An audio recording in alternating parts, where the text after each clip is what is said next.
everyone. Welcome to Monday Morning Must Knows. My name is Merlin Rothfeld, and here are 3 important things to pay attention to for the upcoming trading week. Now, we just finished our 5th consecutive week of upside gains for the S&P 500 and most of the broad market. So it's been a tremendous rally for the last 5 weeks. Going into the end of the year, a lot of people expecting that Santa Claus rally. Will it continue?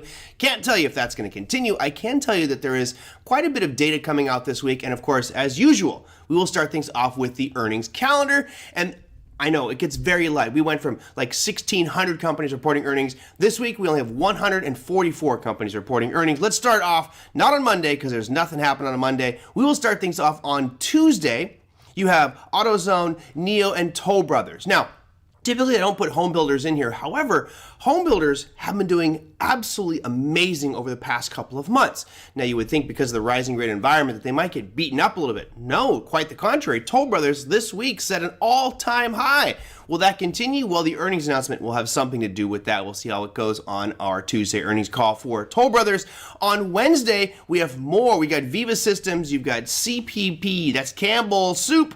You've got Chewy, and of course, the meme stock GameStop. That's always an exciting one and entertaining when they report their earnings. On Thursday, you have Avgo or Broadcom, Lululemon, and Dollar General, and that, my friends, rounds out your earnings calendar for the week. Now, we want to talk about the job situation in the United States. Of course, the Federal Reserve, FOMC, Jerome Powell made it very clear that employment numbers are critical. Of course, that's one of their mandates, full employment. So we have 4 pieces of jobs data this week to talk about. Let's start off on Tuesday. It's a clean sweep, honestly. Tuesday, Wednesday, Thursday, and Friday. And on Friday, you actually get a twofer. Let's start things off with our Tuesday announcement. That's going to be the JOLTS job openings, and that happens at Tuesday at 10 a.m. Eastern Time. All of these times I'm going to show you will be Eastern Time. Moving on to Wednesday, you have the ADP non-farm employment change. That's at 8:15 a.m. on Wednesday. You next have the unemployment claims, which comes out every Thursday. This is probably the weakest of the 3 so far. That's Thursday at 8:30 a.m. And then on Friday, you get a double whammy with the unemployment rate and non-farm employment change happening at 8:30 a.m. Eastern Time. So a lot of employment data this week. Again, 5 pieces of information. That's enough to move any market in any situation. But of course, a lot of eyes focusing on this because we've seen inflation start to decline. We've seen GDP growing. This is all good signs for our economy. The last shoe to drop may be that employment data. So all eyes on employment data this week. Now let's round things out with one more piece of critical data, and that is going to be rates. Yes, we're not talking about the U.S. We get ours in a couple of weeks, so we'll look at what's going on around the world. We start things off in the Southern Hemisphere with the Reserve Bank of Australia on Monday at 10:30 p.m. Eastern Time. So this is a late night one. Won't impact anybody that's trading the stock markets, but if you are trading the currency markets, of course, trading anything to do with the Australian dollar, this may be a volatile one.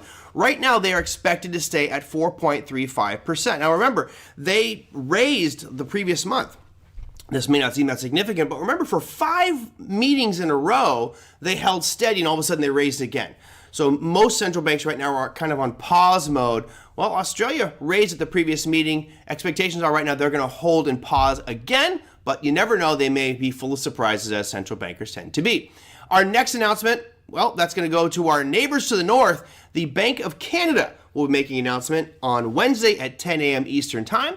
They are expected right now to stay at 5%. So another situation where we have a central bank most likely going into pause mode. And of course, I think it's to kind of keep up with the Joneses environment where most central banks looking at the U.S. saying, are they holding? All right, we'll hold then too. So right now, no real big surprises expected to come from Australia or from Canada. If it does happen, you could see significant moves in the Australian dollar as well as the Canadian dollar. So be careful for all you Forex and futures traders out there. That, my friends, is your Monday Morning Must Knows. We'll see you next week.